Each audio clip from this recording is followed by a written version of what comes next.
Sady zaho fandeha an-tanagna, matoky fialangomagna, fahita i mamanzaza. Zaho matoky fova karakara, tsy jiaby fo am-piafanagna, fankilany mamanzaza.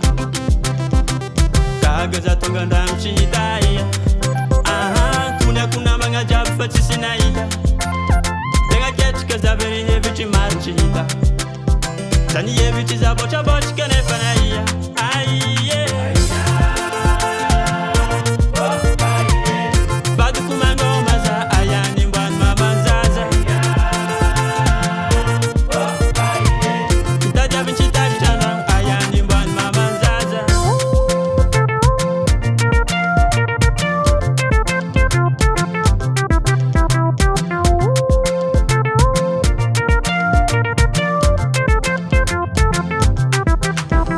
Kurangany ela deo na fendrika za, ayany mbany manafô.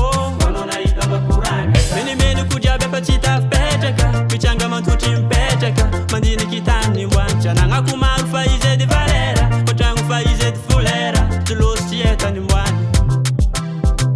Gaga za tonga andragno tsy hita ia, tonyako namagna jiaby fa tsisy nahita.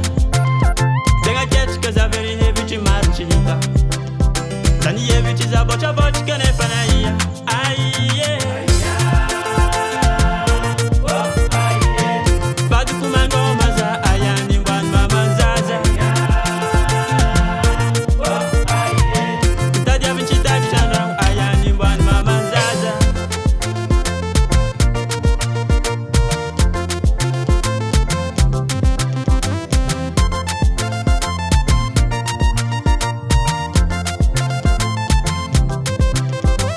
Vadiko zalazako tsy hite ayany mbany. Vadiko zalazako tsy hite ayany mbany. Koragnany sasany na fendrika za ayany mbany.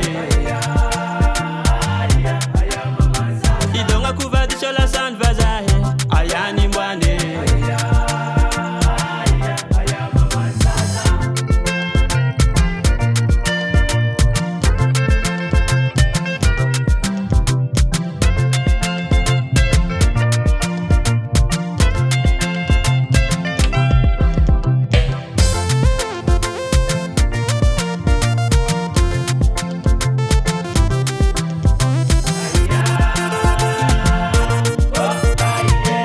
Vadiko magnoma za ayany mbany mamanzaza.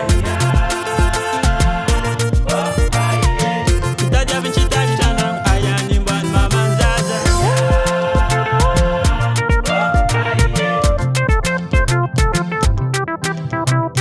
DJ Tigana on the beat.